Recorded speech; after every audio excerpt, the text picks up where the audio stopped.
Hey kitties, it's that Team Tigers back here with Ambre, and it's been a minute, so I realized that I should probably make a video of this again. Okay, so that night she left a devastated Tristan lying as immobile as a statue on the sofa. Slipping between the covers of her cozy bed sheets, she felt helpless. If only I was older. That thought took root more violently in her mind, to the point where it became an emergency. She had to become Tristan, Mallory's wife. A new routine seized little Amber. It was out of the question for her to stay a little girl. She wanted to grow as permanently as a butterfly, its beauty cursed by its ephemeral life. Thus began a kind of adolescence. She no longer woke up in the morning. When the 30-year-old went to work, she waited until midday to surface, and took her meal at that time. Tristan did not call at his usual hours anymore. He knew that she would not be in a good mood. After a brief meal, the young girl watched television, while leafing through magazines bought with her benefactor's pocket money. Her afternoon ranged between American TV shows and beauty tips. Between the pages of magazines, she learned how to seduce a man, a leitmotif she liked a lot. She wanted Tristan to look at her from another angle in a different way. To be seen as a woman, she had to act as a woman, but she absolutely did not know how to do this. These magazines, which were overflowing with tips of all kinds, appeared to be an El Dorado. Through the articles, she learned how to act, and how to be a true lady. It wasn't very complicated. She only had to keep a close watch on her gestures to control her every movement perfectly so as to convey the best image possible. She tracked down all human weaknesses, every inconvenience, and walked with relaxed air and self-assurance designed not to frighten or crush. Ambre shook her head while she was reading the magazine article. Of course, she had to be open and smiling, but not so much to come across as exuberant. She had to laugh often, but not too loudly, and never in a hysterical manner. She had to be independent while taking initiative, but only if the situation was favorable, and at the same time, non-threatening. She had to throw herself to be as natural as possible, while enhancing all her advantages with makeup.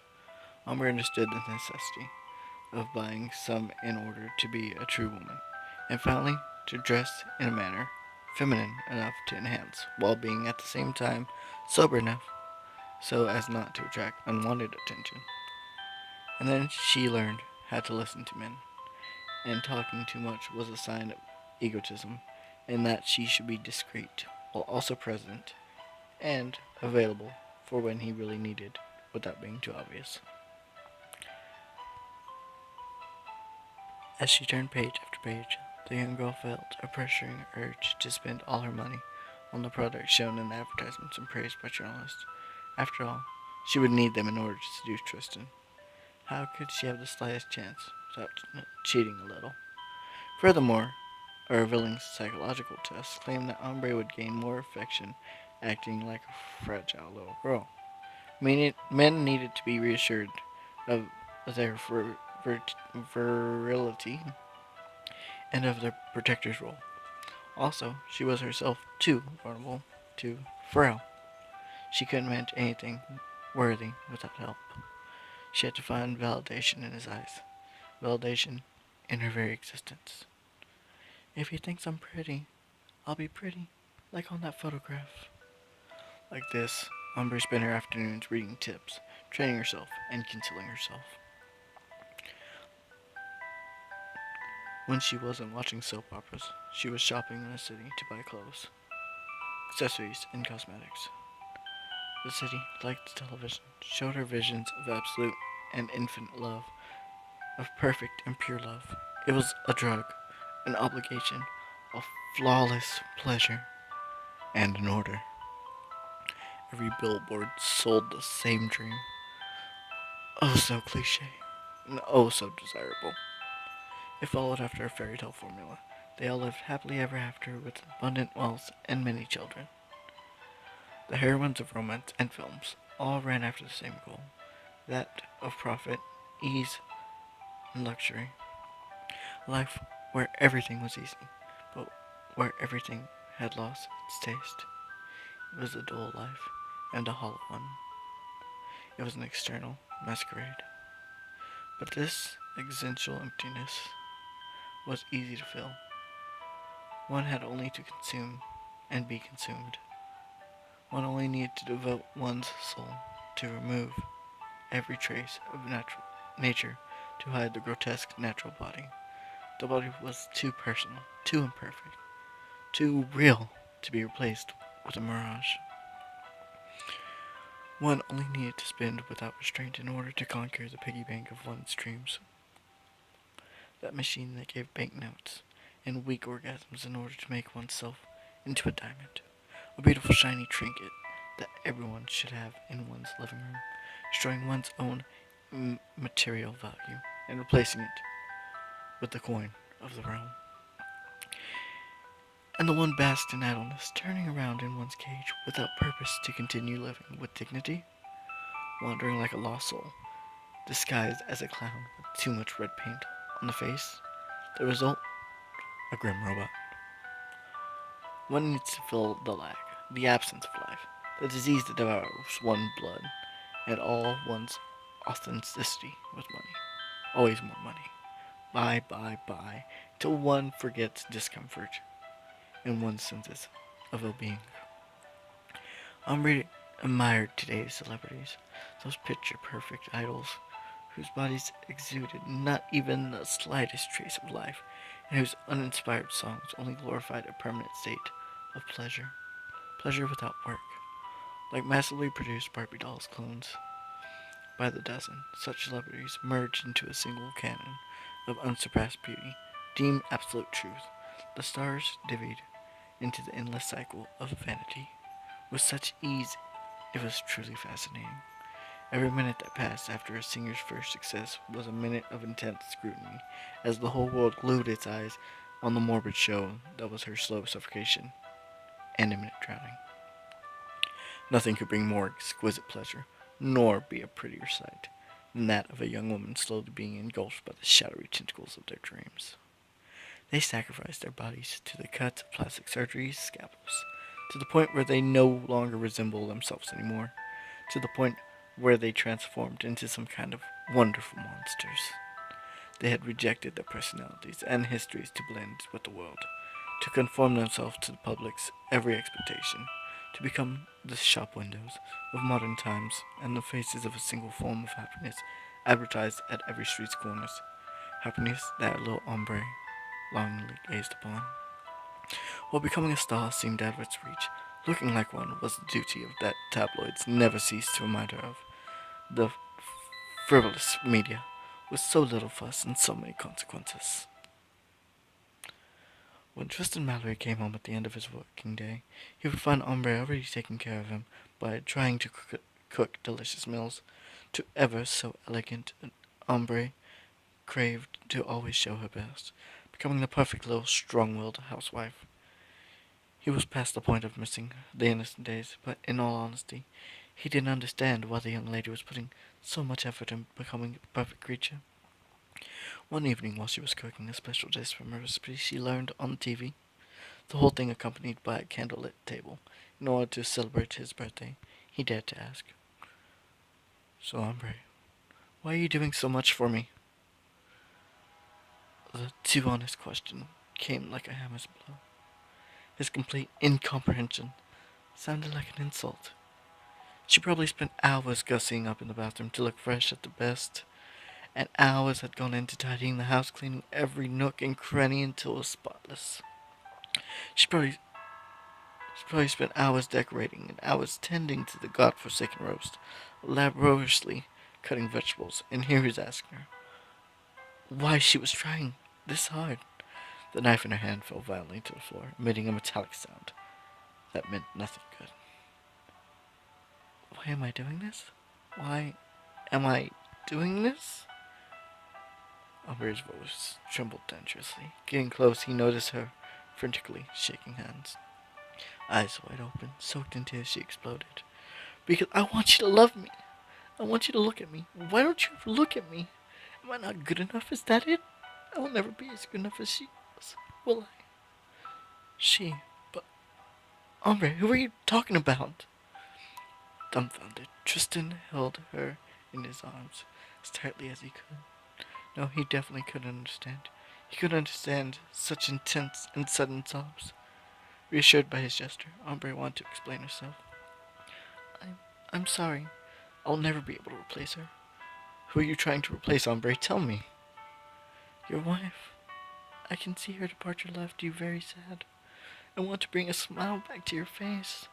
I want to take her place so you'd forget about her. For a split second, Tristan Mallory was breathless. It was surreal.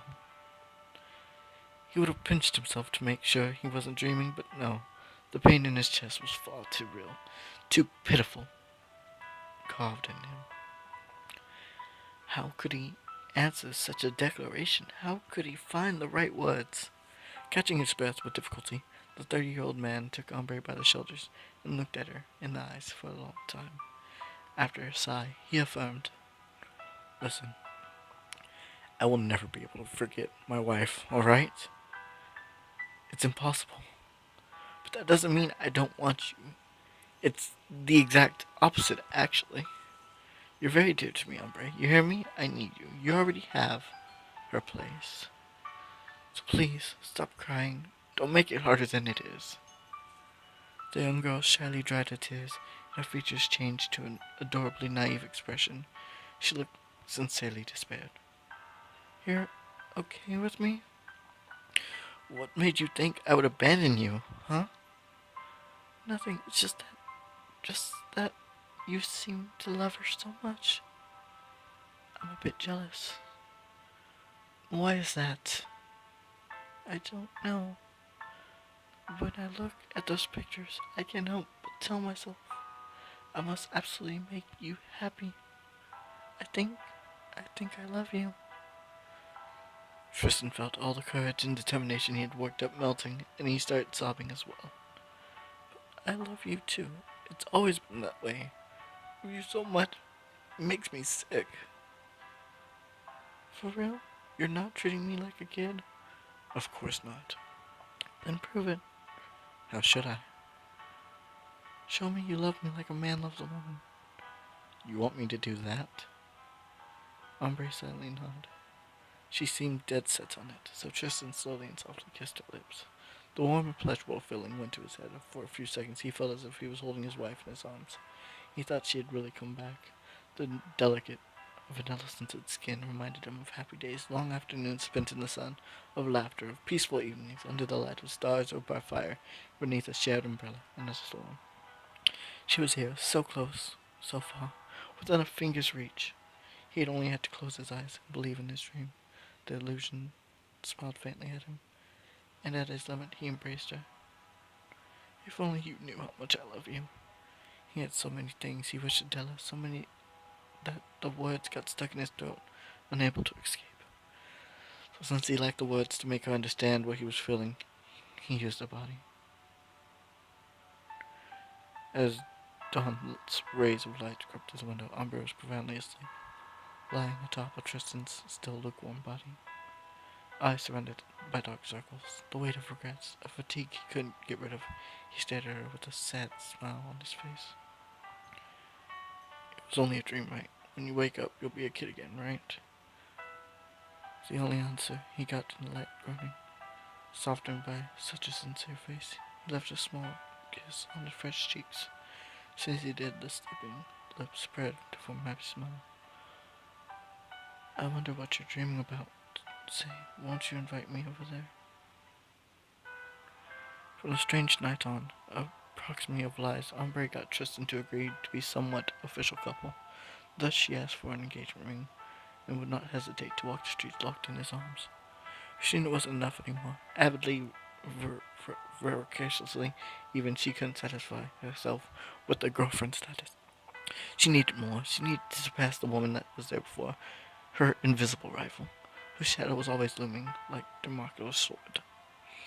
She would drag Tristan to wedding shops, dreaming of the perfect ceremony and her day of glory. The magazines, the adverts, the TV, the whole world was telling her about what happiness was. So wasn't it only natural for her to take a hold of it with both hands?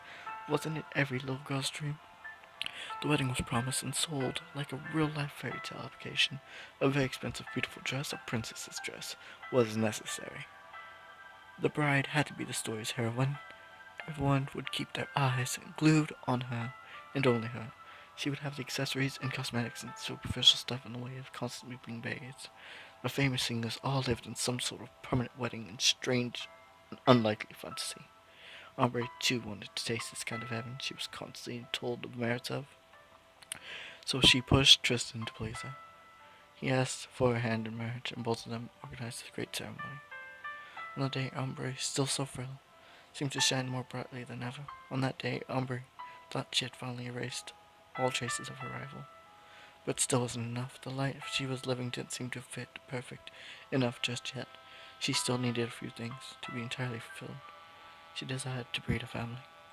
After all, they had sold marriage to her like a never-ending fairy tale, but she still needed the goal to keep living. It was said that her biological role, a natural role, was, of course, to breed. A real woman should obviously want to become a mother. It was an unchanging law that was probably written in some fragment of DNA code. A real woman should have a child, preferably a girl, so that she could educate her to the moral code she had received her living doll to play with, brush her hair, play tea time with. She had to busy yourself with You had to busy yourself with something to fill your existence, or to access to some kind of eternal fantasy. It depended. This need, project, or as a couple, or just an implicate order that came from within. Ambre had read and seen everywhere that those who didn't want kids would automatically be unhappy without realizing it, immature, almost handicapped by selfishness and neurosis. True love should bear fruits, just as the princess should be revealed only by a prince. That's where Cinderella's myth lay. Amber didn't know yet, but the clock had started ticking long ago. It was dangerously approaching its final moments. Tristan Mallory took desire of the young ladies to procreate coldly. Clumsily, he did his best to pretend that they had a lot of time left, that they'd think about it later on, that he was ready to wait. But she kept insisting more and more. The months went by, and the young lady never tired of telling him of all the things she wanted to make of their providential baby, describing from A to Z how she intended to educate the accessories that would be necessary. Her biggest wish was to give birth to a little girl she could gussy up as much as she wished. She sighed, imagining how she would cover her in presents and go shopping with her, become a mix of cool and friendly big sister like mother. Scolding, she was way too afraid of a future child would hate her to ever think of that. Her angel would have to love her. It was obvious. She could be a good mother, and everything would go for. Ambre had an endless stock of arguments to convince Tristan motherhood was the realization of a little girl's dream. The logic and infallible consequence of a couple's relationship, the greatest proof of love that could ever be, a way to comfort themselves to the norm. Months went by slowly, dreadfully, in the rhythm of Ambre's growing obsession. She was always looking out for a sign, observing her body for the telltale good news. Try after try, she repeated this time it would work, though she had to admit it was something was wrong, that something wasn't working. Even though she tried her hardest, she still wasn't pregnant.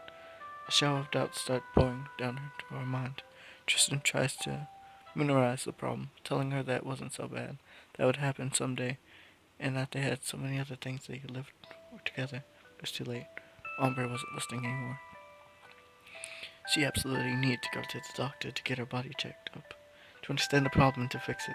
She wasn't going to give up when she was so close to her goal. Her partner avoided the subject as much as possible, pretending to be distracted or refusing any medical checkup. Every time the young lady went to talk about it, he remained tongue-tied, feeling that the situation was becoming more and more tense. She was getting too close to the truth, and he couldn't afford it. There were too many things at stake. So he held on, trying all that he could to reassure his protege and convince her to get rid of those unwanted thoughts. But Tristan's shoulders, yielding under the weight of his burden, was too tired to anticipate Ambre's every move. He couldn't see the disaster coming, even though he felt it. One day, while he was at work, she took the opportunity to go to the doctor at the Central Hospital. She explained the situation and pleaded with him to help her bed children. He gave a long sigh and stared at her from head to toe. Finally, he In honey tones, he suggested amberly. Oh no. You know there's no need to try that hard. You only hurt yourself further. Don't play dumb. You're very well aware of your sterility, aren't you? It's not the end of the world, you know. There are assisted procreation techniques that work very well nowadays. Inverter fertilization, for example. Why don't you try to think about it? The young doctor tried to be as positive and comforting as he could be, but the blow had already been dealt with. Ambre was in shock. Her dreams crumbled to pieces in an ocean of dust and litter. She left the hospital completely destroyed, speechless and cold, as as a robot. She heard nothing but the doctor's last kind words. All she knew was that she had to go home. Once she was outside, the sky's blinding gray lights left her lost for a bit. She was obviously in the city where she had always lived, but the buildings, the cars, and the people passing by had all turned to ghostly and haggard silhouettes in her dark, upside-down world. Her sight blurred little by little as she walked aimlessly. The city crumpled into a gigantic pile of ashes. Voices of the passerby around her changed into soundless language, metallic and meaningless. Amber managed to get to the block, mechanically, never really knowing how. Terrifying angst seizing her from inside. Seeing nothing, understanding nothing, she fell in the grass, wide-eyed. All of a sudden, the gray, filtered images of her past came back to her mind. Reality brutally hit her in the stomach.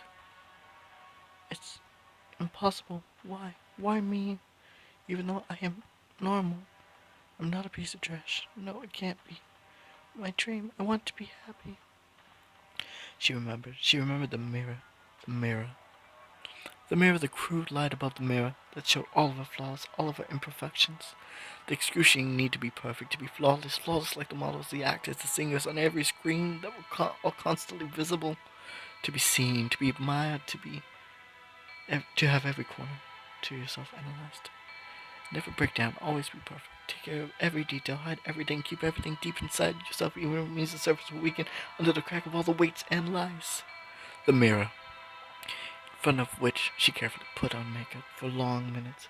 The miraculous product that could erase every one of those damned imperfections, those goddamn traces of humanity.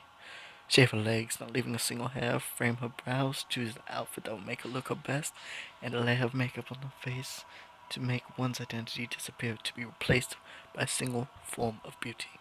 A majestic beauty, an artificial beauty, an impossible beauty to attain.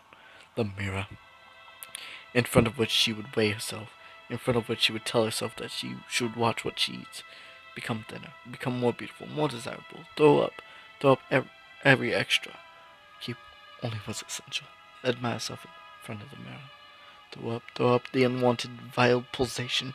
Throw up what's dirty. Become cleaner inside and out. Destroy the dirt. Anything dirty. Become pure, immaculate, perfect. The mirror. Other people's stares. The permanent mirror of vanity. Believing you exist. Destroying yourself bit by bit. Becoming unable to survive by yourself. To stand by growing loneliness. The implacable struggle against yourself. Mind or body against the body, forcing it to submission, forcing it to remold itself to fit whatever you wish it be, forcing itself to become one's soul and only avatar. Not being able to accept yourself, the endless racing against time, nature, constant effort to kill yourself, to prevent yourself from existing. An ethereal body, dreamlike, a corpse's body. The mirror. The mirror staring at the bottom of my heart. He knows everything. He sees everything. I can't escape it. I cannot escape. Locked in by her obsession, Ambre convulsed, letting out several piercing shrieks. It has to stop. It has to stop. Suddenly, the emotional pressure became so strong she completely lost all sense of reality. Her brain went blank. She moved no more. She didn't pronounce a single word. Motionless on the park's grass, eyes still fixed, in a terrified posture. You might have believed she was dead if she hadn't been breathing faintly. The world seemed to freeze, explode, die in an insufferable shriek of agony. her world. The clock had struck midnight, but Cinderella wasn't ready to give up on her dream. It was 7:30 p.m. On a beautiful yet cold autumn day, the wind shook on the felled trees' branches across the street. Tristan Mallory made a slow tide way. A whirlwind of leaves caught his attention, and he stopped to contemplate them for a few minutes. A spray of colors danced around him, fragments of red, oranges, yellows, spread at random, forming a mosaic that stretched on for as far as the eye could see endlessly. It was a rare beauty in the grey and fuming city, in the noisy metropolis, constantly exhaling bad air. Going back to his senses, the 30-year-old man shook his head. Now wasn't the time to be daydreaming. He had to go home. Ambre was waiting. As usual, she'd probably ask him about her future pregnancy, what name they should give their kid, and how they should decorate his room. As usual, she worried about not seeing her flat stomach. And as usual, she would have to minimize the problem, pretend it was no big deal, and delay the unavoidable. The long day weighed on his shoulders, but if he was honest with himself, work wasn't the most tiring thing in his life. Since honest, well-paid work was somewhat of a luxury these days, like any model employee, he consciously accomplished every task handed to him. He did no more or less than what was asked. What was destroying him was a completely different form of fatigue, an appalling and crushing solitude that had been shadowing for years, ever since his wife had lost her head. The light tinkled in front of the door opening, brought him back to us. He had arrived at his flat. Ambre should have been there to greet him with a wide smile. Instead, a sad, mute living room waited in morbid silence. He felt goosebumps travel down his spine as he entered the room. Where was she? Could it be? Could it be happening again? Driven by desperation, he didn't even take the time to hang his coat correctly, but began slamming on the doors one after another, hoping she'd be sleeping in some corner. Every time, the same emptiness answered his pleas. He felt a rising dread within. His last hope was that last door of the forbidden room beyond. He opened it slightly and peeked inside. Of course, there was no one. That would have been too easy. He fell heavily onto the sofa. The crushing solitude came back in full force, crushing him again, wounding his face with invisible cuts, the cuts of time. It was happening again. Ambre had gone crazy. She'd run away once more. And once more, he would have to find her before she got hurt. He would have to play the part of an impassive stranger, showing no sign of the torment devouring him alive. Tristan Mallory felt suddenly tired. He held his head in his hands and stared at the floor for long minutes. He needed to calm down, even just a little, so he could pretend he wasn't affected by it.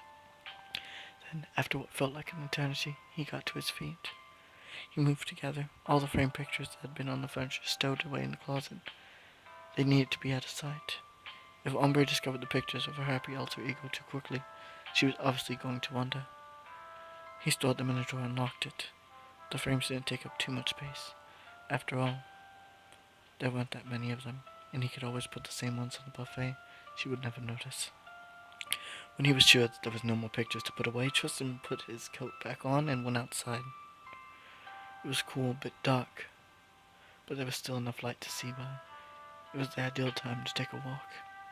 At least that's what he would have thought. As he hurried along the sidewalk, the 30-year-old man was anything but relaxed. Nervously, he walked around her most familiar places, looking for a serenity that seemed to be out of reach.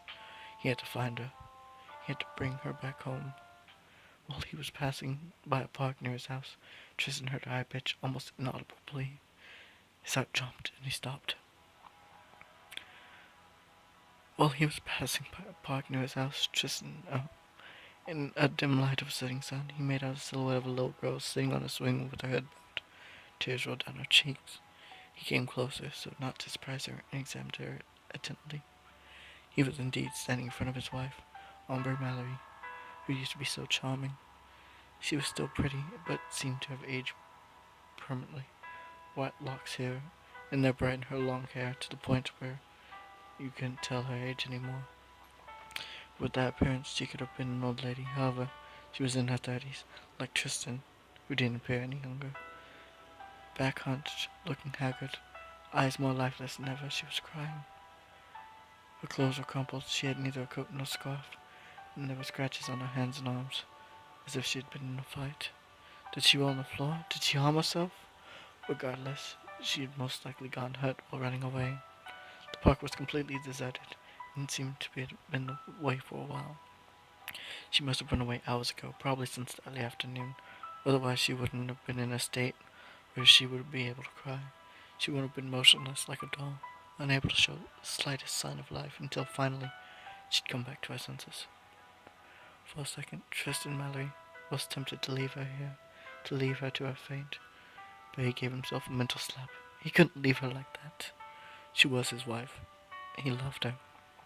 He had to take care of her no matter what, but even so, sometimes he almost wished she would have gotten lost for good, that she'd disappear, so he wouldn't have to live through this endless cycle again.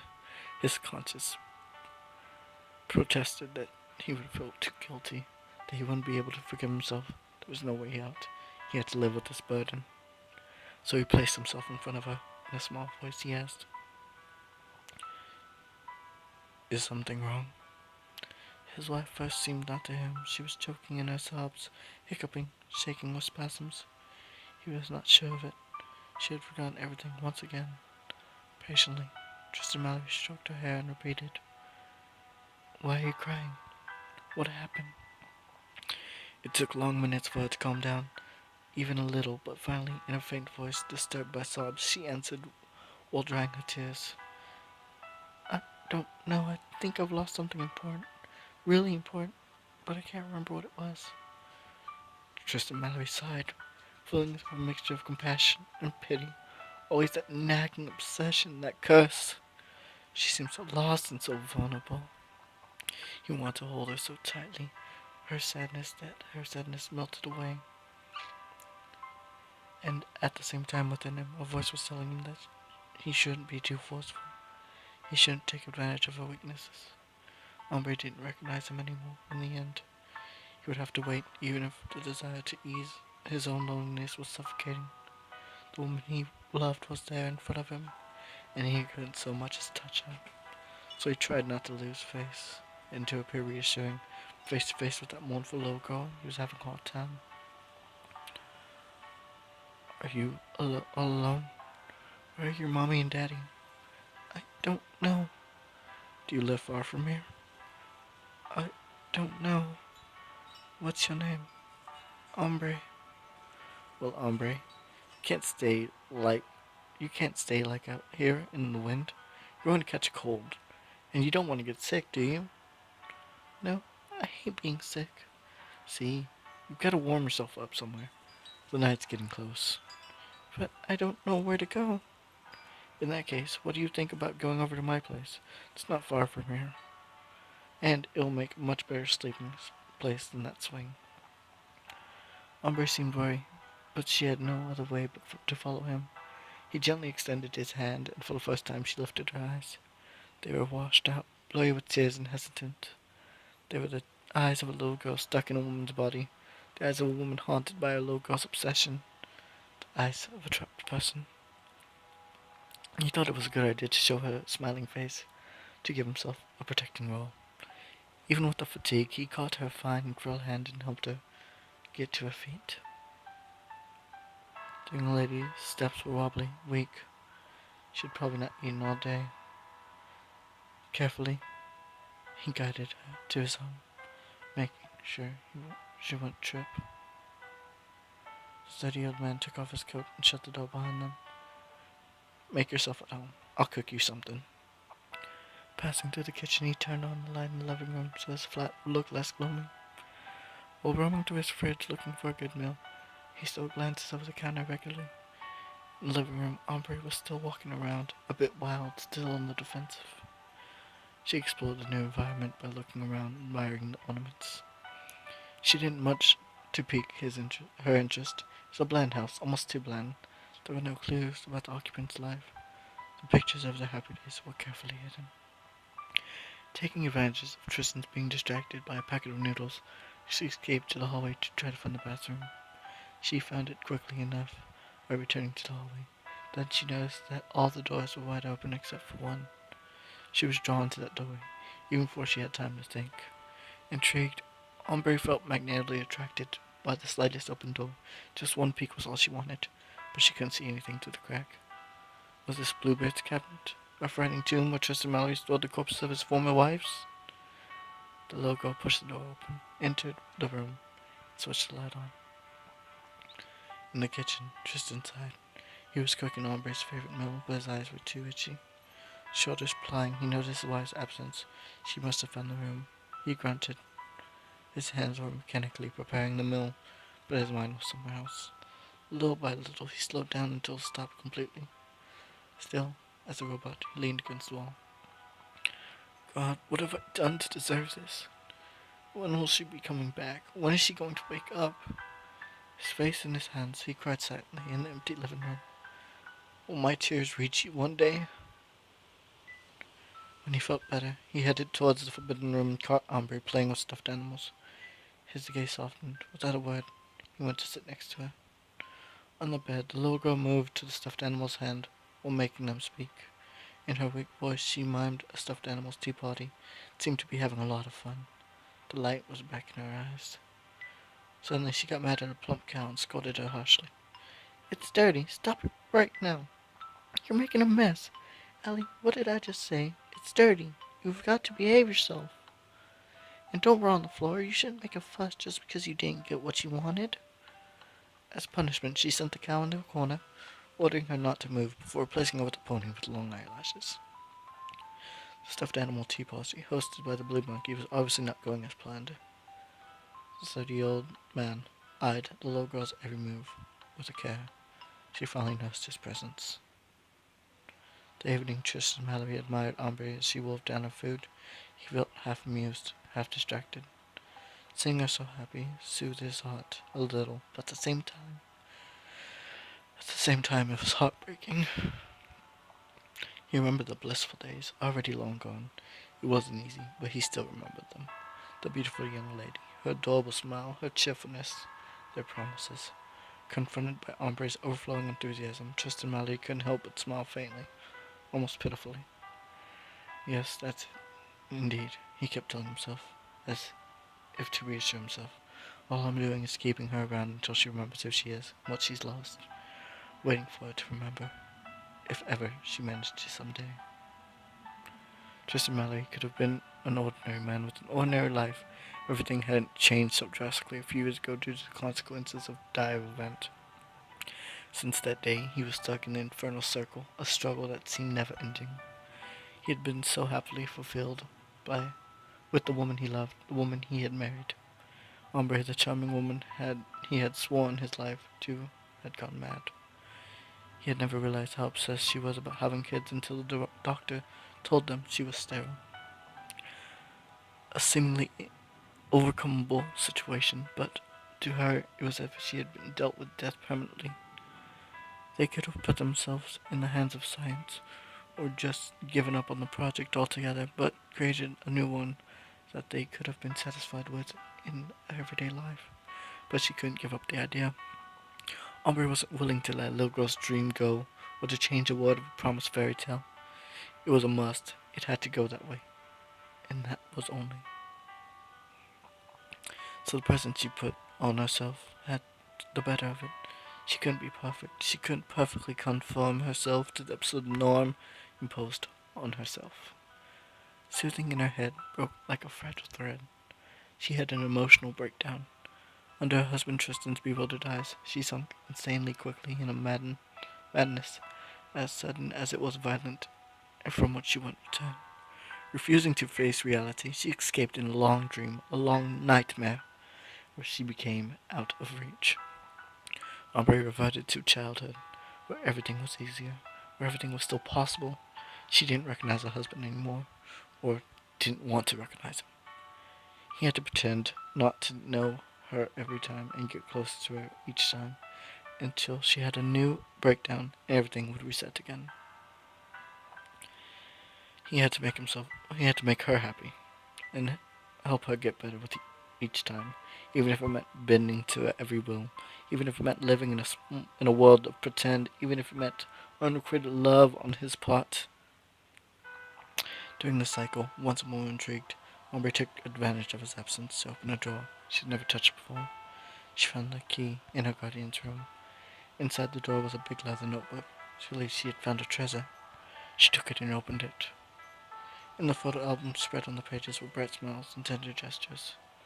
Browsing the pictures, the little girl discovered her guardian, young and fresh, in the arms of a coquettish young woman, dressed soberly and tastefully.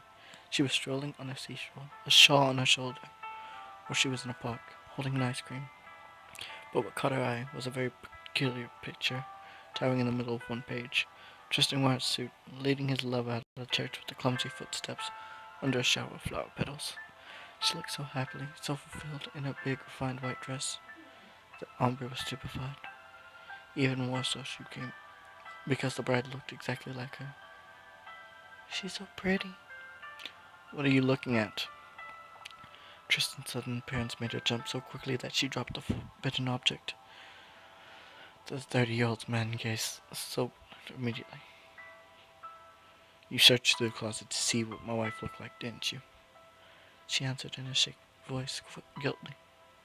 Yes, are you going to scold me? Of course not.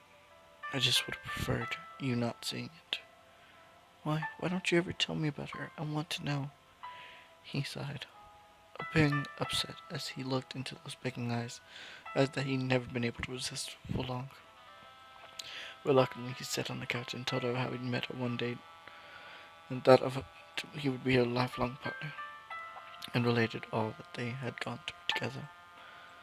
Ambre listened with wide-eyed attention. She liked the story very much. Tristan seemed to get younger as he evoked the past, describing how he'd been head over heels for her, how happy she'd made him. Their peaceful, ordinary, everyday life was something the little girl envied. Caught up in the tale, she couldn't help but pressure him. And then, what happened? The light shining in the man's green eyes vanished brutally. Then, she, she got away. Where to? Far away, to a place I can't reach anymore. Every day I pray that somehow she'll hear me, that she'll wake up, that she'll remember me. I don't know if she'll ever emerge from that dream that's keeping her captive. Is she dead? Sometimes it feels like it, but no, she's alive, just in a different world from mine. If I could have joined her, I would have. I would have sacrificed everything for her, and today, she's forgotten me forever. That's sad. Tristan sighed again, head down, as heavily crushing silence came between them. Could anyone imagine his suffering? Could anyone imagine what it felt like being in his shoes? To see your special someone couldn't recognize you anymore, that she had forgot everything about you and your relationship. When Ambre, the little girl stuck in a woman's body, asked him why he was crying, he wanted to scream. Because I love you. We were so happy together. Because I can't live without you. Because I need you, your affection. Because I'm all alone. Because you're my wife and the woman I love. I beg of you, come back to me. Get a hold of yourself and snap out of it. But it was useless. He had tried already, tried to shake her, tried to talk to her like she was his wife, but if he did, she would remain terrified and stay away from him and crying. She would tell him that he shouldn't scold her, so he would give up. He stopped trying to get his role back. He kept pretending, and suffering got worse day after day. It was like a sly disease trying to consume him further. Fake a smile, forget about yourself. Don't think about anything other than reassuring her. He could How could one go like that without being worn out? Tristan Mallory was no Superman. He was often on the verge of losing it. He despaired to remark on progress, but had no hope of failing. Would Ambre ever return to normal? He didn't believe it anymore. One evening, when he was feeling more tense than usual, he dared to yell at the young lady who was doing her best to appear attractive. He immediately regretted it, but the deed was done. Ambre's voice was trembling dangerously. Getting close, he noticed her frantically shaking hands. Eyes wide open, soaked in tears, she exploded. I'm sorry. I want you to love me. I want you to look at me. Won't you ever look at me? Am I not good enough? Is that it? I will never be as good as she was, will I? She. But Ambre, who are you talking about? Dumbfounded, Tristan held her in his hands as tightly as he could. No, he definitely couldn't understand. He couldn't understand such intense and sudden sorrow. He only loved one person in this world, only one. How could she believe for a second she had been beaten by someone else? Reassured by his justice, Ambre wanted to explain herself. Your wife, I can see her departure left you very sad. I want to bring a smile back to your face. I want to take her place, so you'd forget about her. For a split second, Tristan Mallory was breathless. It was so real. He would have pinched himself, but if he had dreamed but no, the pain in his chest was far too real and pitiful carved in him. Ambre locked up in a little girl's dream and becoming jealous of herself. She was trying to surpass her happy alter ego of the past. She was trying to remove herself from her husband's memories as if to rewrite the past like some form of unconscious suicide. How could he answer such a declaration? How could he find the right words? Catching his breath with difficulty, the 30-year-old man took Ambre by the shoulders and looked at her in her eyes for a long time. He had to wake her up. He had to make her realize. He had to think of a way to tell her. As he sighed, he affirmed, "Listen, I will never be able to forget my wife, alright? It's impossible. But that doesn't mean I don't want you. The exact opposite, actually. You're very dear to me, Ambre. You hear me? I need you. You already have her place. So please stop crying. Don't make it any harder than it is." The young girl shyly dried her tears and her features changed to an adorably naive expression. She looked sincerely despaired. "You're okay with me?" "What would make you think I would abandon you, huh?" "Nothing. It's just that you seem to love her so much. I'm a bit jealous." "Why is that?" "I don't know. When I look at those pictures, I can't help but tell myself I must absolutely make you happy. I think, I think I love you." Tristan felt all the courage and determination he had worked up melting, and he started sobbing as well. Did she recognize him just a little? Was that a sign from her subconscious that she began to get a grip of herself? "But I love you too. It's always been like that. I love you so much it makes me sick." "For real? You're not treating me like a kid?" "Of course not." "Then prove it." "How should I?" "Show me you love me like a man loves a woman." Ambre seemed dead set on it, so Tristan slowly and softly kissed her lips. The warm and pleasurable feeling went to his head. For a few seconds he felt as if he was holding his wife in his arms. He thought she had really come back. The delicate vanilla scented reminded him of happy days, long afternoons spent in the sun, of laughter, of peaceful evenings under the light of the stars, or by a fire, or beneath a shared umbrella in a storm. She was here, so close, so far, within a finger's reach. He only had to close his eyes and believe in his dream. The illusion smiled faintly at him. At this limit he embraced her. "If only you knew how much I love you." He had so many things he wished to tell her, so many that the words got stuck in his throat, unable to escape. So since he lacked the words to make her understand what he was feeling, he used his body. At the dawn, rays of the light, Ambre was profoundly asleep, lying atop Tristan's lukewarm body. Eyes surrounded by dark circles. The weight of regret, of fatigue he couldn't get rid of. He stared at her with a sad smile on his face. "It was only a dream, right?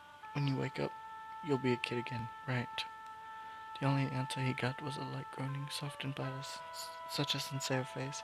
He left a kiss on her fresh cheeks. As soon as he did, the sleeping lips spread to form her happy smile. "I wonder what you're dreaming about. Say, won't you invite me over there?"